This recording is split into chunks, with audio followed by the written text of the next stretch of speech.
Bom dia às companheiras e companheiros, bom dia a todos os delegados e delegadas. Sobre a avaliação que a gente tem feito na direção nacional e na executiva nacional da CUT, em relação à conjuntura, e em especial em relação aos desafios da CUT para o próximo período. É lógico que nós poderíamos ter aqui vários companheiros fazendo propostas no sentido de construir a conjuntura do Estado, a conjuntura da região Nordeste, mas também é importante que a gente enxergue esse tema da conjuntura dos momentos que nós estamos atravessando, porque isso ajuda e constrói os subsídios, dão a base para depois o debate da estratégia, dos desafios e das ações que a nossa CUT, a nossa central sindical, os nossos sindicatos, federações têm que realizar no próximo período. E sem dúvida nós temos que começar com a conjuntura internacional e nesta conjuntura internacional falar sobre a crise do sistema capitalista, a crise do modelo neoliberal que está assolando vários países da Europa e dos Estados Unidos. E eu queria aqui, sobre a crise internacional, falar muito rapidamente e relembrar aos companheiros e companheiras algumas coisas. No auge da crise em 2008, quando em setembro teve a quebra de um grande banco nos Estados Unidos, por conta lá da bolha imobiliária dos Estados Unidos, todos nós e vários dirigentes, militantes de várias organizações colocavam no centro desse debate da crise, começada lá em 2008, que era uma crise do sistema. Portanto, a luta pelo socialismo, a luta pela mudança, da transformação da sociedade continua sendo uma luta importante e aquele modelo, que era o modelo de que não precisava do Estado, que o mercado ia resolver todos os problemas, que o mercado iria, as forças livres do mercado iriam resolver as questões importantes do sistema, que é o modelo neoliberal, a desregulamentação, você não precisa regulamentar nada, deixa que os capitalistas tomam conta de tudo. Esse modelo, com a crise daquela de 2008, desmontou, foi destruído e só não foi levado às últimas consequências da destruição de várias empresas e bancos, porque o sistema financeiro internacional injetou bilhões e bilhões de dólares e de euros para salvar bancos e salvar empresas.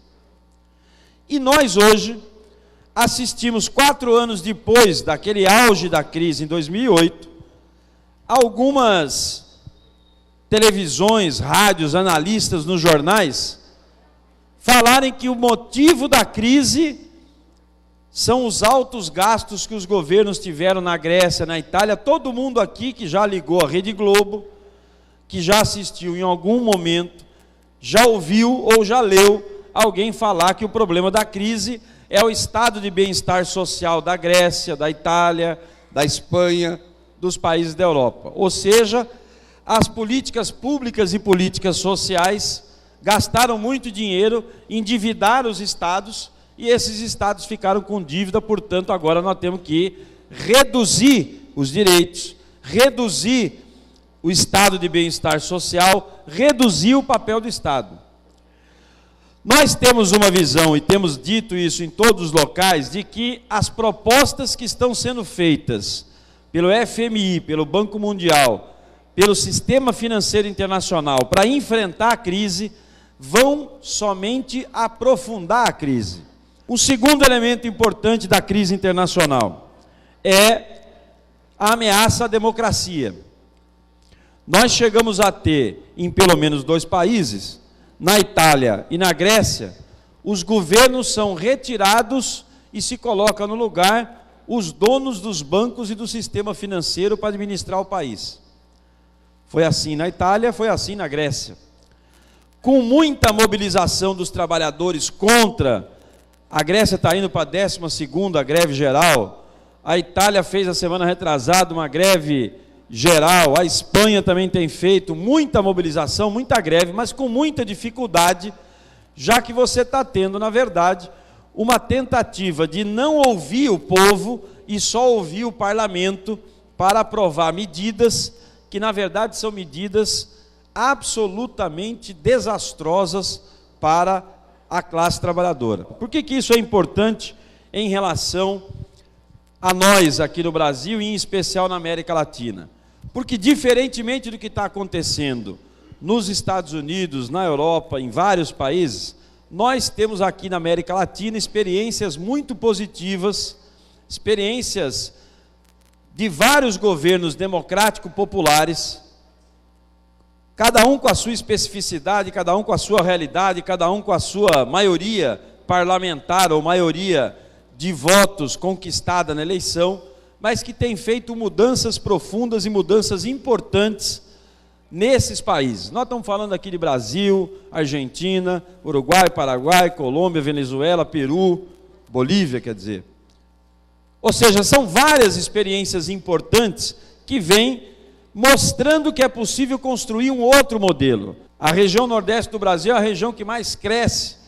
Nós temos crescimento comparativamente a outros países, como se fala, por exemplo, sempre usando o exemplo da China, quanto a China cresce. Nós temos estados no Brasil, como Pernambuco e Ceará, que crescem com o crescimento chinês, do ponto de vista do crescimento do PIB. Mas qual é o ponto central que nós queremos debater na conjuntura, e isso está explícito no texto e nas discussões que a gente vem fazendo na CUT Nacional? É tudo isso que nós estamos falando da comparação, porém, nós somos uma central sindical, nós somos CUT.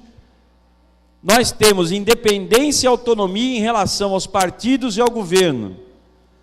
Uma coisa é ter independência e não ter posição, ficar em cima do muro.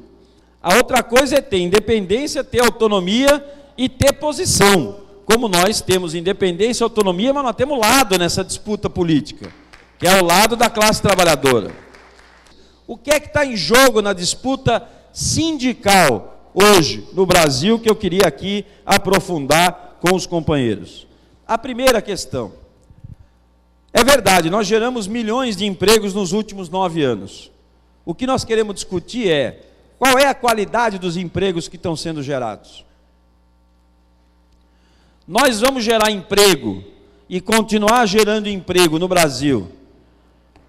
O Brasil se transformar na 6ª economia do mundo, em termos de PIB, em termos de crescimento econômico, ou nós vamos continuar sendo esta grande nação, mas que continua convivendo com trabalho escravo, com trabalho infantil, continua convivendo com demissão de dirigente sindical, continua convivendo com ataque às liberdades, como vem acontecendo em vários locais do nosso país.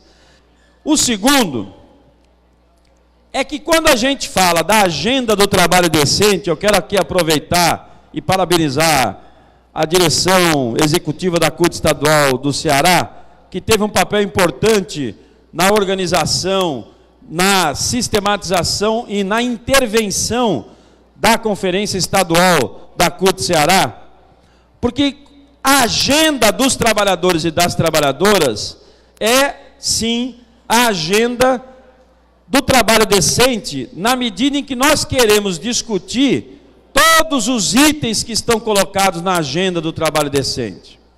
A CUT coloca o desafio de pensar os próximos 10 anos, não é porque nós vamos decidir aqui o que vai ser os próximos 10 anos, é porque nós precisamos estar preparados para enfrentar os desafios de hoje, de amanhã, de segunda-feira e dos próximos 10 anos.